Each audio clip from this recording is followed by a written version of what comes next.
বিসমিল্লাহির রহমানির রহিম। জুলাই গণ অভ্যুত্থান স্মৃতি জাদুঘরের উদ্বোধনী অনুষ্ঠানের সম্মানিত সভাপতি, মন্ত্রী পরিষদ সদস্যবৃন্দ, উপদেষ্টাবৃন্দ, অন্তর্বর্তীকালীন সরকার প্রধান ডক্টর মোহাম্মদ ইউনূস, জাতীয় সংসদের সদস্যবৃন্দ, members of the diplomatic core, July গণ অভ্যুত্থানের শহীদ পরিবারের সম্মানিত সদস্যবৃন্দ, আহত জুলাই যোদ্ধা এবং আন্দোলনে অংশগ্রহণকারী বীর জনতা এবং বিখ্যাত ফটোগ্রাফার জনাব শহীদুল আলম, বিভিন্ন রাজনৈতিক দলের উপস্থিত নেতৃবৃন্দ, শিক্ষাবিদ, গবেষক, লেখক, উপস্থিত শিল্পী এবং সংস্কৃতিবৃন্দ এবং উপস্থিত সকল আমন্ত্রিত অতিথিবৃন্দ, আসসালামু আলাইকুম। আজকের এই দিনটি বাংলাদেশের গণতন্ত্রের ইতিহাসে অবশ্যই আরেকটি যুগান্তকারী মাইল ফলক। দীর্ঘ ১.৫ দশকেরও বেশি সময় ধরে ফ্যাসিবাদ বিরোধী আন্দোলনে হাজার হাজার মানুষ গুম, অপহরণের শিকার হয়েছিলেন। বছরের পর বছর ঘরবাড়ি ছাড়া হয়েছিলেন। শুধুমাত্র জুলাই আগস্ট অভ্যুত্থানেই শহীদ হয়েছিলেন হাজারো ছাত্র, জনতা, নারী ও শিশু। আহত হয়েছিলেন কমপক্ষে ৩০,০০০ মানুষ। আমি ফ্যাসিবাদ বিরোধী আন্দোলনের সকল শহীদের প্রতি গভীর শ্রদ্ধা জানাই। হতাহত পরিবারের প্রতি জানাই গভীর সহানুভূতি এবং সমবেদনা। উপস্থিতিবৃন্দ, জুলাই আগস্টের অভ্যুত্থান ঠেকাতে ফ্যাসিস্ট চক্র হেলিকপ্টার থেকেও গুলি করেও গণতান্ত্রিক জনগণকে হত্যা করেছিল। পরাজিত, পতিত, বিতাড়িত ফ্যাসিস্টদের এমন নৃশংসতা, এমন বর্বরতা সভ্য জগতে বিরল। ফ্যাসিবাদী শাসনামলে গুম, খুন, অপহরণকে স্বাভাবিক নিয়মে পরিণত করে ফেলা হয়েছিল। দীর্ঘ ১.৫ দশকের বেশি সময় ধরে চলা এই নৃশংসতা শুধুমাত্র স্বাধীনতা পরবর্তী তৎকালীন সরকারের ৩.৫ বছরের দুঃশাসনের সঙ্গেই তুলনা চলে। আজকের অভ্যুত্থান স্মৃতি জাদুঘর ভবিষ্যতের প্রজন্মের সামনে তাদের পূর্বসূরিদের সাহসী ইতিহাস যেমন তুলে ধরবে, অপরদিকে তাদের সামনে উন্মোচিত হবে বিতাড়িত ফ্যাসিস্টদের মুখোশ।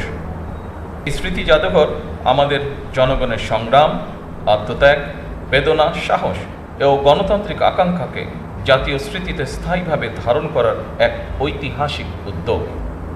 আমি আশা করি এই জাদুঘর শুধুমাত্র ২০২৪ সালের নৃশংস ঘটনার স্মারক হবে না। এই জাদুঘর বাংলাদেশের মানুষের সামগ্রিক গণতান্ত্রিক অভিযাত্রার সঙ্গে জুলাই গণ অভ্যুত্থানের সম্পর্ক তুলে ধরবে। শুধুমাত্র জুলাই গণ অভ্যুত্থানই নয়, এখানে বাংলাদেশের প্রতি গণতান্ত্রিক আন্দোলন সংগ্রামের ইতিহাসও সংরক্ষিত থাকা জরুরি। ইতিহাস সাক্ষী, বিতাড়িত ফ্যাসিবাদী চক্র কখনোই দেশে গণতান্ত্রিক শাসনকে মেনে নিতে পারে নাই। এদেরই পূর্বসূরিগণ ১৯৭৫ সালে সংবিধান পরিবর্তন করে দেশে গণতন্ত্রের কবর রচনা করেছিল। পরবর্তীতে বাংলাদেশের স্বাধীনতা ঘোষক শহীদ প্রেসিডেন্ট জিয়াউর রহমান রাষ্ট্র পরিচালনার দায়িত্বে এসে দেশে পুনরায় বহুদলীয় গণতন্ত্র পুনঃপ্রতিষ্ঠিত করেছিলেন। এইসব ইতিহাস জুলাই গণ অভ্যুত্থান স্মৃতি জাদুঘরে সংরক্ষণ করা হলে ভবিষ্যৎ প্রজন্ম অবশ্যই উপকৃত হবে। আমি আশা করি এই জাদুঘরে জুলাই আগস্টের রক্তক্ষয়ী গণ অভ্যুত্থানের শহীদদের পরিচয় ও জীবন কথা, আহতদের সাক্ষ্য, গণ অভ্যুত্থানে অংশগ্রহণকারী বীর ছাত্র জনতার প্রত্যক্ষ অভিজ্ঞতা, আলোকচিত্র, ভিডিও চিত্র, সংবাদ প্রতিবেদন, পোস্টার, দাওয়াল লিখন, গ্রাফিতি, কার্টুন, কবিতা, গান, নাটক, চিত্রকর্ম, ব্যক্তিগত স্মারক এবং ডিজিটাল উপাদান ও সংরক্ষিত থাকবে।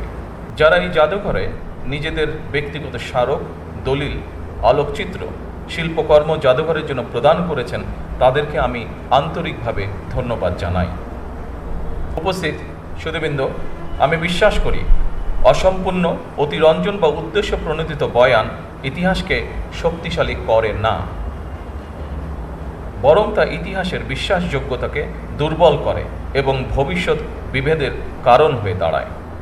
সুতরাং প্রতিটি বিষয় যথাসম্ভব সত্যতা নিশ্চিত থাকা প্রয়োজন। একই সঙ্গে জাদুঘরে রাখা বিষয়বলী সম্পর্কে বাংলার পাশাপাশি ইংরেজি এবং অন্যান্য ভাষাও উপস্থাপিত হলে বিশ্বের ভিনদেশী মানুষ, ভিন্ন ভাষী মানুষ বাংলাদেশের গণতান্ত্রিক সংগ্রামের ইতিহাস সম্পর্কে জানতে সুবিধা হবে। উপস্থিত শহীদ পরিবারের শোকাহত সদস্যবৃন্দ, ফ্যাসিবাদ বিরোধী আন্দোলনে যারা হতাহত হয়েছেন, পর্যায়ক্রমে আইনের যথাযথ প্রক্রিয়া অনুসরণ করে সেই বিচার হবে স্বচ্ছ, নিরপেক্ষ এবং বিশ্বাসযোগ্য। সরকার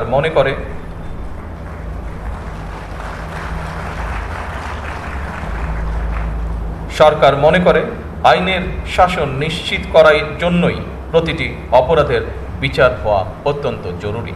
বিগত 17 বছর এবং জুলাই আন্দোলনে যে মানুষগুলো শহীদ হয়েছেন, গুম খুনের শিকার হয়েছেন, সরকার সিদ্ধান্ত গ্রহণ করেছে তাদের নামে তাদের এলাকায় যে কোনো একটি প্রতিষ্ঠানের নামকরণ করা হবে ইনশাআল্লাহ।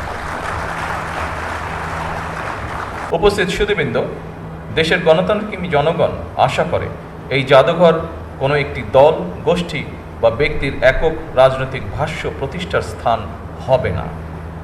কারণ 2024 সালের গণ অভ্যুত্থান কোনো একক ব্যক্তি, গোষ্ঠী কিংবা দলের নয়। এই অভ্যুত্থানের মহানায়ক বাংলাদেশের গণতান্ত্রিক জনগণ। আমি প্রায়শই একটি কথা বলি, 1971 সালের মুক্তিযুদ্ধ ছিল স্বাধীনতা অর্জনের, আর 2024 সালের গণ অভ্যুত্থান ছিল দেশ এবং জনগণের স্বাধীনতা রক্ষার। জনগণ যেমন মুক্তিযোদ্ধাদেরকে ভোলেননি, একইভাবে 2024 সালে দেশ এবং জনগণের স্বাধীনতা রক্ষায় শহীদদেরকেও জনগণ কখনোই ভুলবে না। সম্মানিত উপস্থিতবৃন্দ, জুলাই গণ অভ্যুত্থানে আহত জুলাই যোদ্ধাদেরকে সরকারি হাসপাতালে বিনামূল্যে চিকিৎসা সেবা প্রদান করা হচ্ছে। পাশাপাশি গুরুতর আহত জুলাই যোদ্ধাদেরকে যথা নিয়মে উন্নত চিকিৎসার জন্য থাইল্যান্ড, সিঙ্গাপুর, তুরস্ক, রাশিয়া সহ বিভিন্ন দেশে চিকিৎসা করানো হচ্ছে। বর্তমানে 50 জন জুলাই যোদ্ধা বিদেশে চিকিৎসাধীন রয়েছেন। গেজেটভুক্ত জুলাই যোদ্ধাদের মধ্যে 13,000-এরও বেশি জুলাই যোদ্ধাকে তাদের নিজস্ব ব্যাংক অ্যাকাউন্টে শ্রেণীভিত্তিক মাসিক সম্মানী ভাতা প্রদান করা হচ্ছে। ফ্যাসিবাদ বিরোধী আন্দোলনে হতাহতদের রাষ্ট্রীয় উদ্যোগে সহায়তা করার ব্যাপারে বর্তমান সরকার অত্যন্ত আন্তরিক। আর্থিক সহায়তার পাশাপাশি বর্তমান সরকার শহীদদের কাঙ্ক্ষিত বাংলাদেশ প্রতিষ্ঠার কাজও শুরু করেছে। এরই অংশ হিসেবে দেশ পুনর্গঠনের লক্ষ্যে 31 দফা নির্বাচনী ইশতেহারের পাশাপাশি জাতীয় সংসদের সাউথ প্লাজায় স্বাক্ষরিত জুলাই সনদ পর্যায়ক্রমে বাস্তবায়ন কার্যক্রম শুরু হয়েছে। একই সঙ্গে গণভোটের আকাঙ্ক্ষা বাস্তবায়নের লক্ষ্যে জাতীয় সংসদে গঠিত সংবিধান সংশোধন সম্পর্কিত বিশেষ কমিটিও কাজ শুরু করেছে। দেশ পুনর্গঠনের মাধ্যমে একটি স্বনির্ভর, সমৃদ্ধ, নিরাপদ গণতান্ত্রিক বাংলাদেশ প্রতিষ্ঠার মাধ্যমে আমরা শহীদদের কাঙ্ক্ষিত বাংলাদেশ গড়তে চাই ইনশাআল্লাহ। উপস্থিত সুধীবৃন্দ, আমি আজ এই অনুষ্ঠানে একটি বিষয় জনগণের দৃষ্টি আকর্ষণ করতে চাই। ফ্যাসিবাদ মুক্ত বাংলাদেশে কেউ কেউ অহেতুক ইস্যু তৈরি করে দেশে অস্থিরতা সৃষ্টির অপচেষ্টা শুরু করেছে। এসব পরিস্থিতি তৈরি করে তারা নিজেদের অজান্তেই পতিত পরাজিত পলাতক স্বৈরাচারের পুনরুত্থানের পথ সুগম করছে কিনা সেটি মনে হয় ভেবে দেখা প্রয়োজন আমাদের। পরিশেষে জুলাই গণ অভ্যুত্থান স্মৃতি জাদুঘর প্রতিষ্ঠার সঙ্গে সংশ্লিষ্ট স্থপতি, ইতিহাসবিদ, গবেষক, জাদুঘর বিশেষজ্ঞ, শিল্পী, সংগ্রাহক, কারিগর, কর্মকর্তা, কর্মচারী এবং সবাইকে আমি আন্তরিক ধন্যবাদ জানাই। আজকের এই দিনে আমি আরও ধন্যবাদ জানাতে চাই বাংলাদেশ সশস্ত্র বাহিনীকে গণতন্ত্র এবং জনগণের পক্ষে অবস্থান গ্রহণের জন্য। এই বাংলাদেশ আর কখনোই তাবিদারি রাষ্ট্রে পরিণত হবে না ইনশাআল্লাহ। এই প্রত্যাশায় জুলাই গণ অভ্যুত্থান স্মৃতি জাদুঘরের শুভ উদ্বোধন ঘোষণা করছি। সকলকে আন্তরিক ধন্যবাদ।